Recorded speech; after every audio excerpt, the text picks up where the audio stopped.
সিরাতাল্লাযীনা আনআমতা আলাইহিম, আল্লাহর কাছে আমি বললাম, আল্লাহ আপনার নিয়ামত প্রাপ্ত বান্দাদের রাস্তা আমারে দেখায়া দেন, আমারে মিলায়া দেন। তো এই আয়াতে আইসা আল্লাহ তাআলা এই সূরা নিসার 69 নম্বর আয়াতে আল্লাহ তাআলা পরিষ্কার বলে দিছেন, শোনো আমার নিয়ামত প্রাপ্ত বান্দা হলো 4 শ্রেণী। কয় শ্রেণী? এক, মিনান নাবিয়িন, সমস্ত নবীগণ। 2, অসিদ্দিকিন, সমস্ত নবীদের পরে উম্মতের মধ্যে সর্বশ্রেষ্ঠ ইমানদার যে, তারে বলে সিদ্দিক, যেমন আবু বকর সিদ্দিক।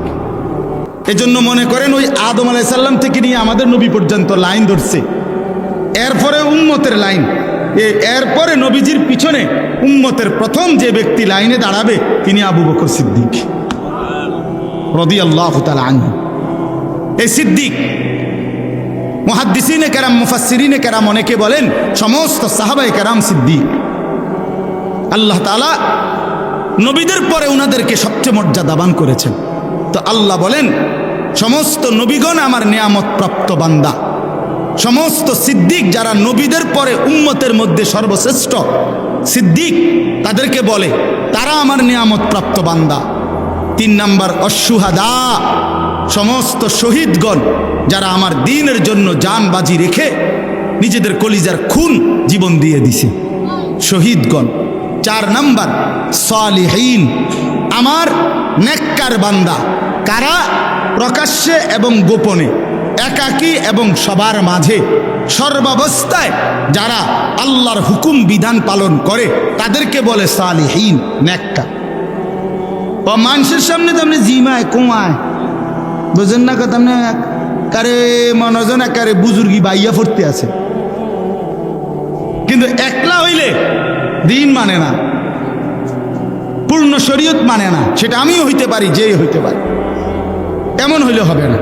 যার রাত দিন বরাবর, যার আলো অন্ধকার বরাবর, যার একাকী প্রকাশ্য বরাবর, যার মসজিদে ইবাদত যেমন আল্লাহর হুকুম মতো, তার বাজারের ব্যবসাও আল্লাহর হুকুম মতো। কথা বুঝছেন কিনা বলেন? সর্বাবস্থায় সব হালাতে আল্লাহর হুকুমের উপরে যে নির্ভর করে থাকে তারে বলে সালিহিন, নেককার, আল্লাহর প্রিয় বান্দা, আল্লাহ ওয়ালা। তো আল্লাহ বলেন নবীগণ আমার নিয়ামত প্রাপ্ত, সিদ্দিকগণ আমার নিয়ামত প্রাপ্ত, শহীদগণ আমার নিয়ামত প্রাপ্ত, সালিহিন আমার নিয়ামত প্রাপ্ত। এবার বান্দা তোমরা যদি জান্নাতের রাস্তা চাও, সিরাতে মুস্তাকিমের রাস্তা চাও, এই আয়াতে আমি ব্যাখ্যা করে বলে দিলাম, নবীদের রাস্তা ধরো, সিদ্দিকের আবু বকর সিদ্দিকের রাস্তা ধরো, শহীদদের রাস্তা ধরো, আমার নেককার বান্দাদের রাস্তা ধরো, তাইলে হেদায়েতও পেয়ে যাবে, জান্নাতও পেয়ে যাবে। তাইলে অতএব ওয়া হাসুনা উলাইকা রাফিকা, আল্লাহ বলে তারাই বন্ধু হিসেবে উত্তম। এবার ছেলেরা তোমাদেরকে বলি, বাবারা আপনাদেরকেও বলি, যেই কোনো মানুষের একটি সৃষ্টিগত অভ্যাস হইল মানুষ একাকী থাকে না। মানুষ কারো না কারো সাথে বন্ধুত্ব করে, মানুষ কারো না কারো সাথে সম্পর্ক করে, মানুষ কারো না কারো সাথে চলে। একলা মানুষের ভাল লাগে না, ঠিক কিনা বলেন না কেন? তাহলে যে কেউই যে কারো সাথে চলে, আল্লাহ তাআলা বলেন ওয়া হাসুনা উলাইকা রাফিকা, এই 4 শ্রেণী হলো উত্তম বন্ধু। আল্লাহ তাআলা বলেন অতএব সঙ্গী যদি বানাও তো তাদেরকে বানাবা নবীর পথে চলে যারা, সিদ্দিকের পথে চলে যারা, শহীদের রাস্তায় চলে যারা, সালিহিনদের রাস্তায় চলে যারা, তারাই হলো মূলত বন্ধু, তারাই হলো মূলত সঙ্গী। এজন্য যেই কোনো যুবক, বৃদ্ধ, নারী, পুরুষ, সে চলাফেরা, বন্ধুত্ব, অন্তরঙ্গতা, উঠা বসা আল্লাহর কসম করতে হবে তার সাথে, যার সাথে চললে ফিরলে আল্লাহর কথা মনে হয়, আখিরাতের কথা মনে হয়, নাজাতের কথা মনে হয়, জাহান্নামের ভয় আসে, জান্নাতের ফিকির আসে। হ্যাঁ, এটা হলো মূল গুরুত্বপূর্ণ বিষয়। সোহবত জরুরি, সাহচর্য নেককারের জরুরি। সাহচর্য যে যার সংস্পর্শে আসে এটা আসর করে। আপনাদের কাছে অনুরোধ করলাম, এই একটা তাফসিরের এক অংশ বললাম। আল্লাহ তাআলা বলেন আমান ইউতিল্লাহ ওয়ার রাসূল ফাউলাইকা মাআল্লাযীনা আনআমা আল্লাহু আলাইহিম।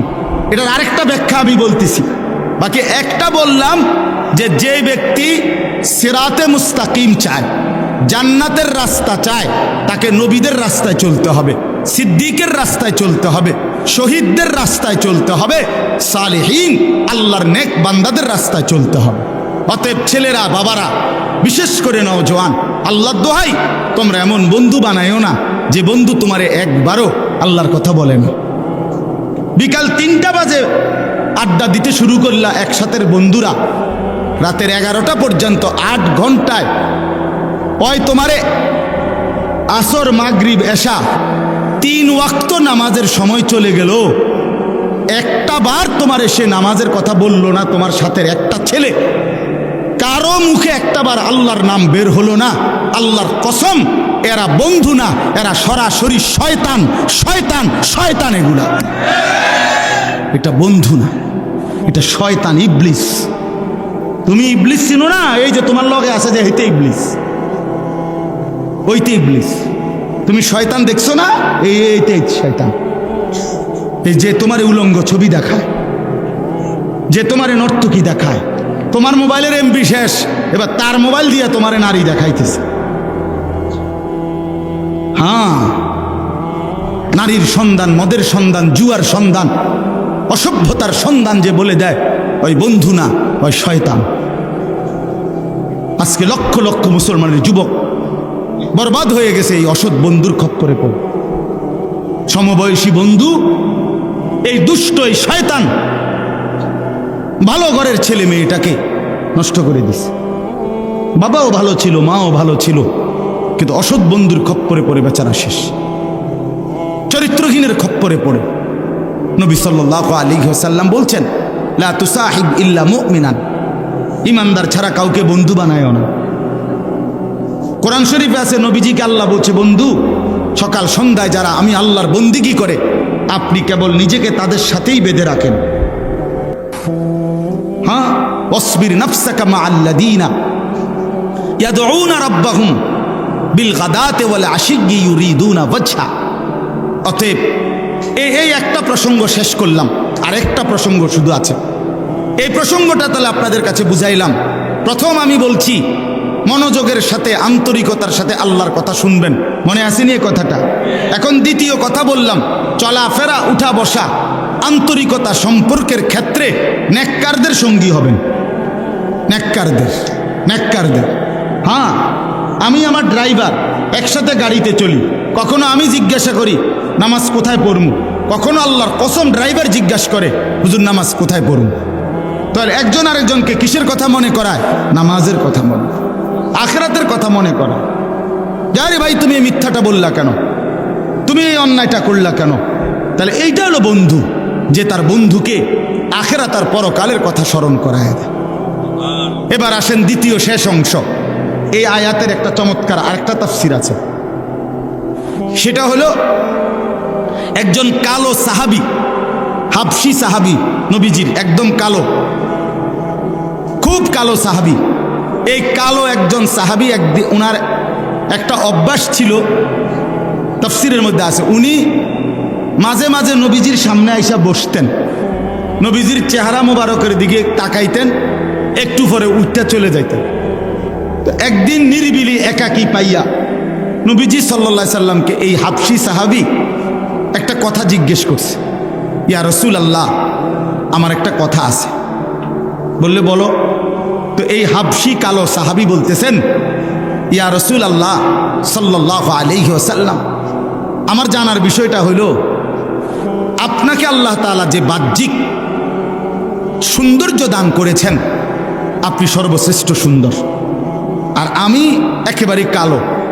আপনার পবিত্র শ্রেষ্ঠ সৌন্দর্যের সামনে আমার কোনো তুলনাই হয় না, কারোই তুলনা হয় না, হয় কারো তুলনা। নবী সাল্লাল্লাহু আলাইহি সাল্লাম, তার সৌন্দর্য কারোর সাথেই তুলনা হয় না। তিনি সমস্ত সৌন্দর্যের মধ্যে সর্বশ্রেষ্ঠ সুন্দর। আমরা হাদিসের মধ্যে পড়ছি একটা সুন্দর জিনিস কি, যে আল্লাহ নবী সাল্লাল্লাহু আলাইহি সাল্লাম বলছেন, আল্লাহ তাআলা তার সমস্ত সৃষ্টির মধ্যে যে সৌন্দর্য দিছে, এই সৌন্দর্যের অর্ধেক ইউসুফ আলাইহিস সালামকে দিছে। কাকে? আর বাকি অর্ধেক সারা সৃষ্টি জগৎকে দিছে। এই হলো অর্ধেক অর্ধেক। তাহলে এখন অর্ধেক সৌন্দর্য পাইল ইউসুফ নবী, বাকি অর্ধেক পাইল আল্লাহর এই সমস্ত মাখলুকাত। তো নবীজির সৌন্দর্য ওনারটা কই? এই জন্য তাফসিরে লেখছে, ব্যাখ্যায় মুহাদ্দিসিন কেরাম বলে অর্ধেক নিছেন আল্লাহ দিছেন ইউসুফকে, বাকি অর্ধেক গোটা সৃষ্টি জগৎকে। আর বন্ধুকে বলছেন, বন্ধু আপনাকে আমি পুরা সৌন্দর্য দিলাম একসাথে। তু তনহা দান, ১৪ লক্ষ নবীর যত বৈশিষ্ট্য, সৌন্দর্য, সিফাত, আপনি বন্ধু একাই সবটা। তু তনহা দান, আপনি একাই। এজন্য নবী সাল্লাল্লাহু আলাইহি সাল্লাম আল্লাহর গোটা মাখলুকের যত সৌন্দর্য, একা মুহাম্মদ সাল্লাল্লাহু আলাইহি সাল্লাম তার চাইতে বেশি সুন্দর। সুবহানাল্লাহ।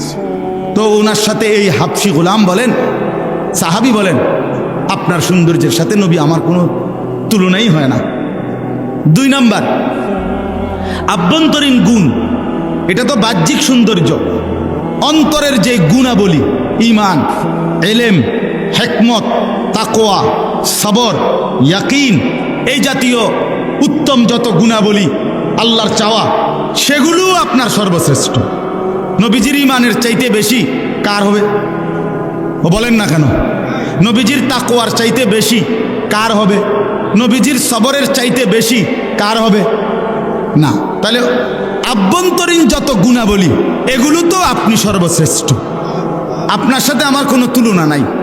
কিন্তু আমার রাসূলুল্লাহ, এখন আমার প্রশ্ন হলো, হাসরের ময়দানে আল্লাহ তাআলা আপনাকে সর্বশ্রেষ্ঠ জান্নাত দিবেন, আর আমারে যদি দেয়ও দয়া কইরা, তো যে কোনো একটা জান্নাতে দিবেন। এখন এখানে তো আপনি যত বড় মর্যাদাই হয় আপনার, আমি আপনার দ্বারে আইতে পারি, কথাটা আমার বুঝছেননি? আপনি অনেক মর্যাদার অধিকারী, কিন্তু আমি তো আপনার সামনে বসতে পারি, আপনার দিকে তাকাইতে পারি। কিন্তু আখেরাতে যদি আলগা করে দেয়, আপনারে দিব অনেক উঁচা জান্নাতে, সবচেয়ে উঁচাটা আমারে দিব যে কোনো একটা জান্নাতে। আমি বুঝতেছি তখন তো আমি আপনারে দেখতাম না, আমি হেনে যামু কেমনে? আমারও এনে তো যাইতে দিবে না। তখন এই সাহাবী বলছে আল্লাহর রসুলকে, হে আল্লাহর নবী, কসম আল্লাহর, আমি যদি জান্নাতে গিয়েও আপনারে দেখতে না পাই, আমি তো ওই জান্নাতেও আরামে থাকতে পারবো না, আমার দিল তো তৃপ্ত হবে না আপনাকে না দেখলে, তখন আমি থাকবো কেমনে? তখন আল্লাহর নবী সাল্লাল্লাহু আলাইহি সাল্লাম চুপ হয়ে গেছেন। হায় কি বলবে এখন? তো ঠিক এই টাইমে জিব্রাইলকে পাঠাইয়া আল্লাহ তাআলা কোরআনুল কারীমের এই আয়াতটি নাজিল করছেন। এই সূরা নিসার 69 নম্বর আয়াত নাজিল করে আল্লাহ তাআলা উত্তর দিছেন, বন্ধু ওরে বলেন বুদ্ধি আছে, ব্যবস্থা আছে, আপনার সাথে থাকতে চায়, তো আপনারে সারাক্ষণ দেখতে চায়। আপনি বলেন, ওয়ামান ইউতি'আল্লাহ ওয়ার রাসূল, আমি আল্লাহ ওয়াদা দিলাম, যে বা যারা আল্লাহর আনুগত্য করবে, আপনি রাসূলের অনুসরণ করবে, আমি ওয়াদা দিলাম তাদের প্রত্যেককেই আপনার সাথে থাকতে দেব, 24 ঘন্টাই আপনাকে দেব না। আমি বুঝ করুন, আপনি শুধু বলেন আপনার সুন্নাত, আপনার তরিকা, আপনারা অনুসরণ করতে, আমি আল্লাহর হুকুম মানতে। আমি তাইলে আখিরাতের জান্নাতেও আপনার সঙ্গী বানাবো। ফাউলাইকা মাআল্লাযীনা, তারাই হবে তাদের সাথে যারা নবী, যারা সিদ্দিক, যারা শহীদ, যারা সালেহীন। আল্লাহ বলেন, আমি আমার এই 4 প্রিয় বান্দাদের সাথে ওই মানুষটাকেও থাকতে দেব যে আল্লাহর আনুগত্য, আপনি রাসূলের সুন্নাতের অনুসরণ করুন। অতএব বন্ধু আমার, বাপ আমার, এটা জরুরি বিষয়। নিজের জীবনে যদি আমরা সিদ্ধান্ত নেই রাসূলুল্লাহ সাল্লাল্লাহু আলাইহি সাল্লামকে অনুসরণ করব, বিশ্বাস করেন আজকে যেমন অনুসরণ করে মজা পাবেন, আখিরাতে রাসূলুল্লাহ সাল্লাল্লাহু আলাইহি সাল্লামের সঙ্গী হয়ে তার চাইতে বেশি মজা পাবেন। এজন্য আজকে শেষ কথা এটা আমার, নবী সাল্লাল্লাহু আলাইহি সাল্লামের অনুসরণকে ত্যাগ করেন না, ত্যাগ করেন না। কেন মেসওয়াক করবেন না বলেন? আপনার ব্রাশ করতে টুথপেস্ট ব্রাশ আপনার সব সময় মনে থাকে, মেসওয়াকের কথা মনে থাকে না কেন? আপনি কি শোনেন নাই এটা নবীজির সুন্নত? কথা বলেন না, এখানে জানেন না কে যে মেসওয়াক নবীজির সুন্নত? এ কথা জানেন না কে? বলেন না বাবা, বলে সবাই জানেন না তো? তো এটা পালন করেন না কেন? কেন ভুলে যান? যুক্তিতে বলেন তো রাসূলুল্লাহ সাল্লাল্লাহু আলাইহি সাল্লামের কাছে সুপারিশের জন্য যাবেন না? হাউজে কাউসারের পানির জন্য যাবেন না? তো কেমনে যাইবেন? কেমনে যাবেন? দস্তরখান বিছাইতে কখনোই মনে থাকে না, ডাইনিং টেবিল কখনোই ভুল হয় না। কারণটা কি বাবা? আপনি জানেন না দস্তরখান নবীজি বিছাইতেন? এটা সুন্নাত। বাম পাও দিয়া বাথরুমে ঢুকতে আপনার মনে থাকে না, ডান পাও দিয়া বের হতে মনে থাকে না। কেন? কেন? 60 বছরের ভিতরে আপনি কত কথা শিখলেন, কত কথা বুঝলেন। নবীজি কি পড়তেন দোয়াটা, এই একদ্দুর বাক্য আপনি শিখতে পারলেন না কেন? নবীজি টয়লেটে ঢুকতে যে দোয়াটা পড়তেন, আপনি কি এটা 2 মাস লাগাইয়া 6 মাস লাগাইয়া চেষ্টা করলেও আপনি কি পারতেন না? কথা বলেন না কেন? 6 বছরের বাচ্চা পারলে আপনি পারবেন না কেন? আপনি কি সিরা খাইয়া বড় হইছেন? আপনি পারবেন না কেন বলেন? আপনার পুতে পারে, আপনার নাতিয়ে পারে, আপনি পারতেন না কা? আপনি বইয়ে বইয়ে হুদা কেবল আপনি গপ মারতেন পারেন। হ্যাঁ, গফের লগে তো আপনার কেউ খারান যায় না। একটা দোয়া শিখতে বললে, একটা সূরা শিখতে বললে, হ্যাঁ, মাঝ বয়সী লোকের কত রঙের মুসরা মুসরি ফিরি শিখাবে বলে যদি কেউ বলে, ফিরি আসার পরে যে সাসারা আল্লাহ দোহাই কদ্দুর বৈশা একটা সূরা ঠিক করেন না, আপনার সময় না, গেডি নোয়াইয়া আস্তে বাইর হয়ে যায়। তো চা দোকানে উনার উত্তেজনা গফের কারণে মানুষে বইতারে না, আপনার লাফাইয়া ওড়ে, কুদ্দা ওড়ে। হ্যাঁ, সারা পৃথিবীরে বুদ্ধি দেয়, সারা পৃথিবীরে বুদ্ধি দেয় চা দোকানে বসে বসে। এই বেটা কইলাম দেশটা এমনি চালাইতো, একটা কথা জিঙ্গাইনি, বুঝেনি কিছু না, বোঝা আমনে বুঝাকে তুই রাখছেন, সব সব বুঝা আমনি বোঝেন। তাহলে এই জন্য বললাম, আপনি ভাবেন এটা কেন রাসূলুল্লাহ সাল্লাল্লাহু আলাইহি সাল্লামকে অনুসরণ করেন না? বলেন কেন সুন্নত মনে পড়বে না? যুবক ভাই, কোনোদিন রাসূলুল্লাহ সাল্লাল্লাহু আলাইহি সাল্লামের চুল মুবারক কেমন ছিল কেন জিজ্ঞাসা করলা না? ওই বাপ, আপনারা যারা দাড়ি কাটেন, কেন দাড়ি কাটেন? কেন দাড়ি কাটেন? রাসূলুল্লাহ সাল্লাল্লাহু আলাইহি সাল্লাম দাড়ি কাটতে নিষেধ করছেন, এই জন্য নবীর সাথে রাগ করে দাড়ি কাটেন, ঠিক না? কার সাথে অভিমান করলেন? আপনি কেন দাড়ি কাটেন?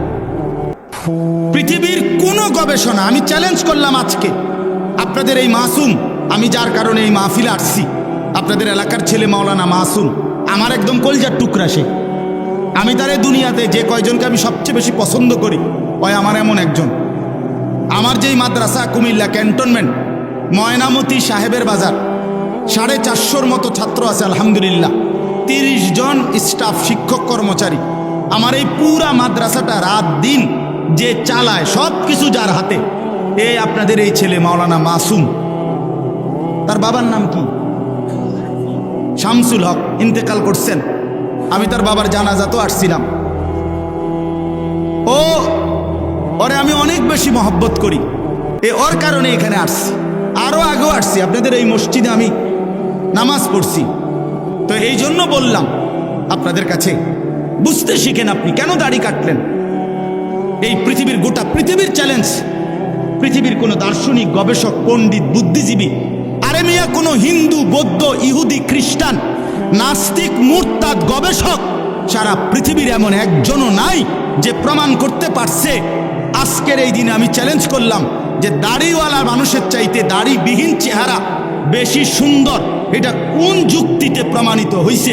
এমন একটা তথ্য থাকলে আমারে দেখাইলে আমি 50 বার কানে ধরে বটলি লাগাবো, আপনি বলেন।